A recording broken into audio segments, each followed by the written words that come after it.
Whenever you guys are watching this, and yeah, I hope you guys having a great time. And if you guys aren't, then I hope by the end of it you guys are. That's kind of the whole point, you know what I'm saying? Hope you guys are having a great day, great night. If not, then I hope it gets better. But today's video, I'm just really excited. I just kind of want to do a little mouth sounds, a little bit of hand sounds, mostly just rambling today. I want to talk about the Royal Rumble that just happened because, oh my god, it was a great one. You know what I'm saying? The men's Royal Rumble that just passed, I want to say it was probably like one of my favorites that I've ever caught live, and I've caught a couple live, if you know what I'm saying. So I really mark it up. There's one of the greatest Rumbles that I have personally seen in my entire life. Like, that was really good. Like, I mean, I wasn't too old enough to watch, like, you know, when John Cena won and when John Cena and Batista both went out. Like, that was a good Rumble as well, but like, I was too young for that, you feel me? So I was able to catch this one. And if you guys don't know, then now you will know. Jey Uso won.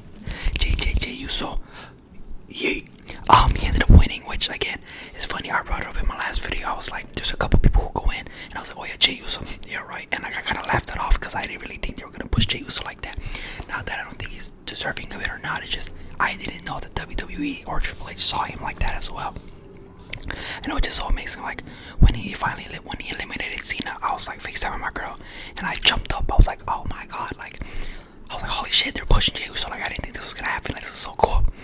And I don't know if you guys like are into wrestling or not. If you're watching this, then I would hope you guys are. What did you guys think? Because I was just a complete shock that they actually pushed them.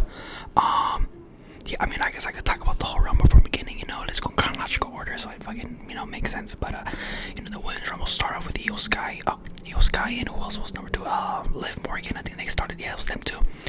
And of course, Charlotte Flair won, as I thought. But at the same time, I think that's what everyone thought. If you were avid watcher of wrestling, especially WWE, then you know that Charlotte Flair was always gonna win. But it was also very interesting because I was like, holy shit, it kind of tied into the men's Rumble because she came out, I think, what, 27? So it's kind of like on the head, like number 27 in the Rumble's like the luckiest number, because that's the number that like, you know, has like the most winners. So, and of course she was gonna win off rip. Honestly, I wanted Io Sky to win. I think she's had a great 2024, and I think you could put her in the ring with anybody and she would have a great match. Even this past Monday, which was with Liv Morgan, I think that was like one of Liv's best matches that I've seen her have in a while. Maybe one of her top matches ever. And again, I think it just proves Io Sky's capability of a wrestler. And like, if you need a solid match and you want to put two wrestlers on a pedestal, put her up against Io Sky, because she gonna put on a match, you feel what I'm saying? So sad that she didn't win, but you know, Charlotte Flair won. It is what it is. Like, I just hope that they don't push her like as his baby face, because that's kind of the promo she gave off on Raw. I feel like this should go more as a heel, like, especially because she got the live reaction of everyone booing her. Like, I think that was pretty crazy, considering the fact that like the online hate, you could tell that there's a lot of dislikes on her clip that when she won, and there was a lot of dislikes on the Jey Uso one, but I'll get into that later. And you know, she came out and she ended up getting booed, and she kind of tried to twist it on him and try to do like a little baby face promo, but it didn't end up working. Move the camera up just a little bit. Yeah, it just didn't end up working.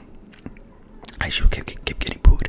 So it was very interesting to see like where they're gonna go and how they're gonna play it. I really do hope that you're just gonna keep her heel and just play on that character, because let's be honest, I don't think any other way I see her getting cheered. I don't think that's gonna happen anytime soon, unless she's having like that Roman run where she's just such a dominant heel and shows off her greatness again, so people can acknowledge it and, you know, cheer for her maybe down the line. But as of right now, I just feel like people see her as like just crushing talent, because the last time she was in the Rumble when she won, I think it was her and Shayna Baszler were the last ones that took her out, and on this one I think it was Roxanne Perez.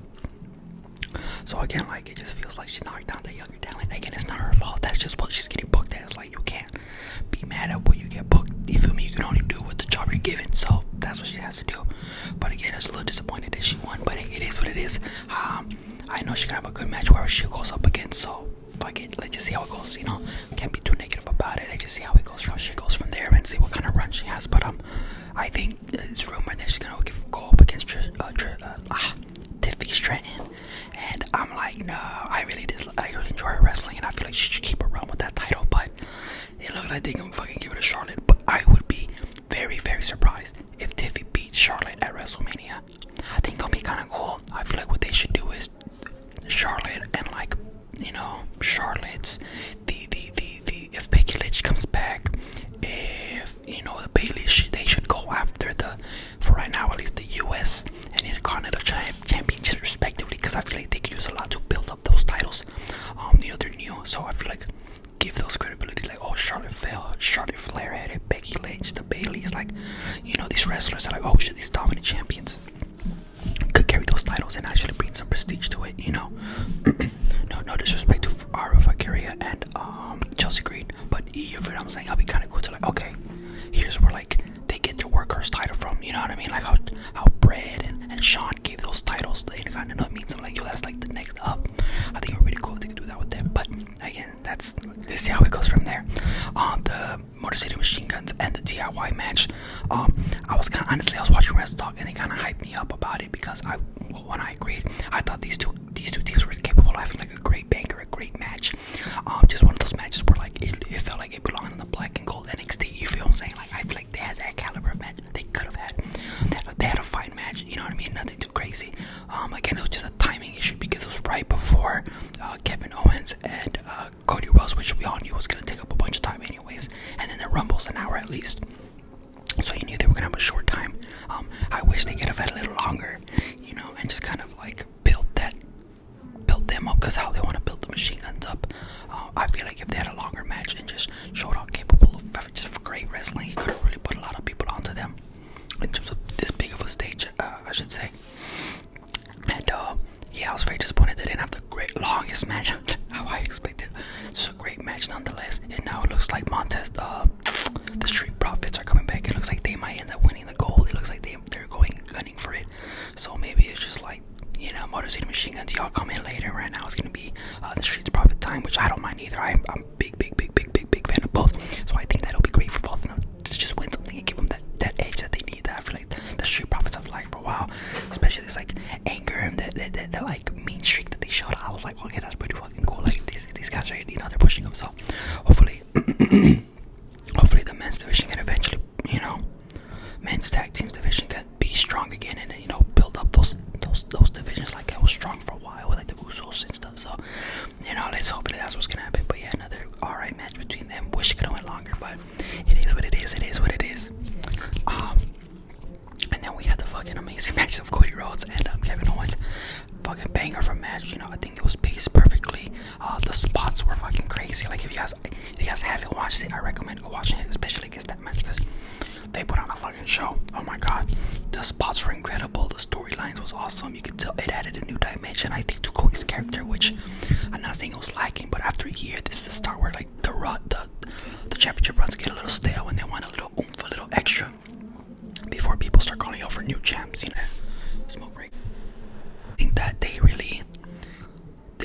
had a banger of a match. I don't know if it's over. It looks like it's over. But he just attacked Sami Zayn, and we all know that Cody and Sami are like homies. So it looks like, you know what I mean, it looks like that's the rivalry. Maybe might still continue Elimination Chamber. Who knows?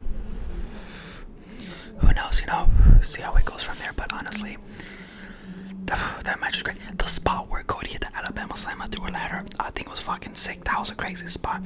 Fucking Kevin Owens just spot fist monster, bro. It's what he's about. Taking the back body drop onto like the ladder that was sideways, so almost like straight on the spine.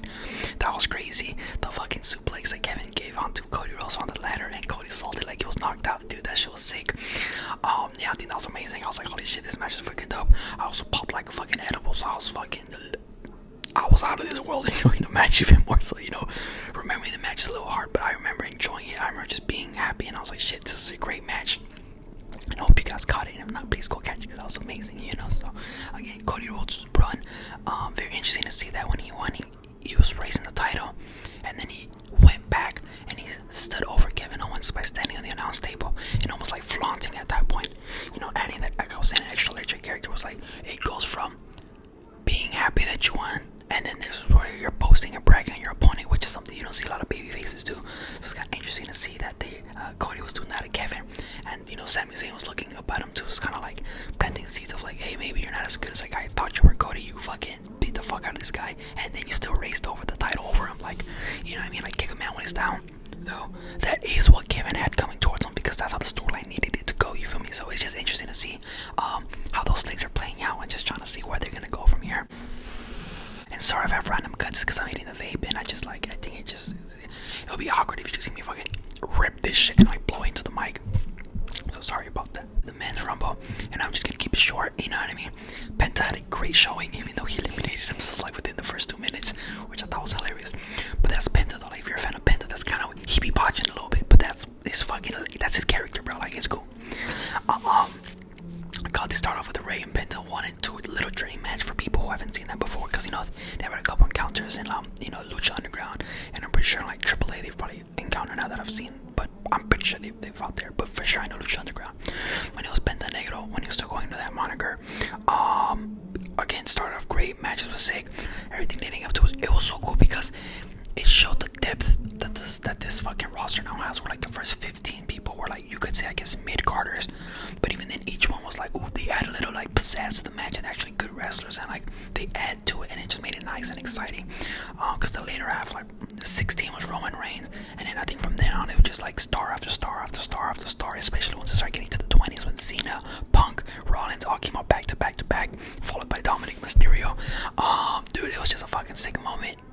The double fucking stomp from Seth Rollins onto Roman Reigns, Jesus Christ. When I saw that, I was like, yo, my man, you had your whole weight on my man's like back of the head, back of the neck looking area, and that shit looks crazy. And they're kind of playing into it now, making it seem like he's actually really injured. Which, if he was, I would not be surprised. But it just looked crazy. And then he stomped him on the steel steps. So I'm wondering where that story's gonna go. Is it Rollins and Reigns at Mania? What's Punk gonna do? You know what I mean? Is he gonna actually? Well, wait, what's his plan and direction? I'm very curious to see where that's going. In my head, I'm like, are they doing a triple threat with Punk, Rollins, and Reigns? I don't know. But I'm just interested to see, because again, Cena didn't win, which I thought he was. So again, big surprise there. I'm surprised. I'm not surprised, but I'm gonna be surprised to see what they're gonna do with him, because I thought he was gonna win here. So anything else is gonna be like, what the fuck?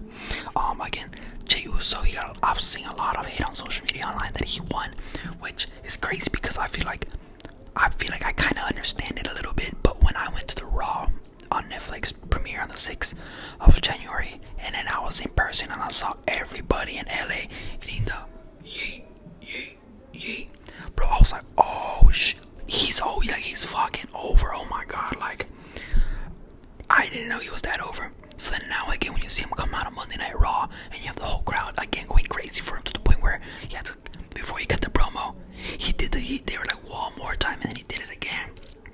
I was like, bro, you cannot tell me this is not deserved. That that like, how could you hate on this man, bro? You could clearly see that he's over. Every town he goes to have tens of thousands of people eating, you know what I mean? Like, it's crazy. So for all that hate, I don't get it. You know what I mean? I don't get it. Again, the Royal Rumble, for building stars, and CM Punk didn't need to win it.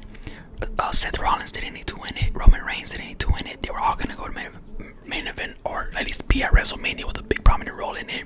John Cena don't need it because he's John Cena. Like, it didn't make sense for them to win it. It would just be the old regime of like Vince McMahon playing the safest route and choosing the Seth to win, to Cena to win, and it's very predictable.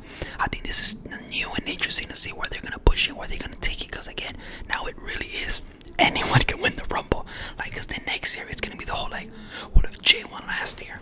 Who's saying upper mid card next year can't win it? And it just kind of opens your eyes to like, oh shit, it's not as predictable and formulaic as we once thought. Especially for like wrestling, if you're a fan, it could get really predictable. So it's really nice to see something different, interesting, and also just a matter of fact of like, dude, it's new, dude. I don't remember the last time I was this surprised with the Royal Rumble winner. Like, I knew Cody was gonna win when he returned, and then I knew Cody was gonna win the second year to continue the story. So in that aspect, it kind of, not that it takes away from the Royal Rumble, because it's always a dope event, but it's just more so like it adds an extra layer. Like, hey, it's the Royal Rumble. It's unpredictable for me. And honestly, it was just a great time. I had a great time. I fucking was hyped the entire way through. The women's Royal Rumble won, as I thought. Again, Rip Io Sky, she didn't die, but like, I wanted her to win. I think she just deserves it. I honestly think she should start 2025 again with a championship sometime throughout the year. Because last year she had a reign, and you know what's crazy is she had a reign last year, but I don't think it's as respected now that she don't have it. And you see the matches that she'd be putting on. I think now is the right time again to put a title back on her, to like really, push her a little bit. Let's get that going. Let's get the love for fucking Io Sky going. Also, Kairi Sane is another person that is a dope wrestler, so like they could have a feud. You know what I mean? Like there's so many good matches eventually that could be had. Because again, you put anyone with Io Sky, she's gonna have a great match. You feel me? So that's just facts. But yeah, I just wanted to ramble real quick about the Rumble. I had a great fucking time. I had a great time watching it. Overall, I enjoyed the hell out of it. I hope you guys enjoyed it. And if you guys are wrestling fans, I'm telling you right now, it's the best time to get into it. The Royal Rumble, like new graphics, were made it easy to get into, so you know what's going on. I personally wasn't a fan of it, but it wasn't meant for me. It's meant for the new people. So again, that's awesome. Like fuck it, as long as people can get into wrestling, that's kind of the point. And I hope you guys can get into it, just so you can join in these conversations, because I'm a big fan and I want to see what other people think about it. Like, yo, come on, be like, yo, what's going on? This is the shit, you feel me? Or at least for me. But anyways, yeah, that's gonna be the video here, guys. Hope you guys liked. Hope you guys commented. Hope you guys appreciated. Like, comment, subscribe, all that good stuff. And I hope you guys catch you guys on the next one. And again, if you don't watch wrestling, fucking get into it, bro. Get into it. It's fun. Trust me. It's a great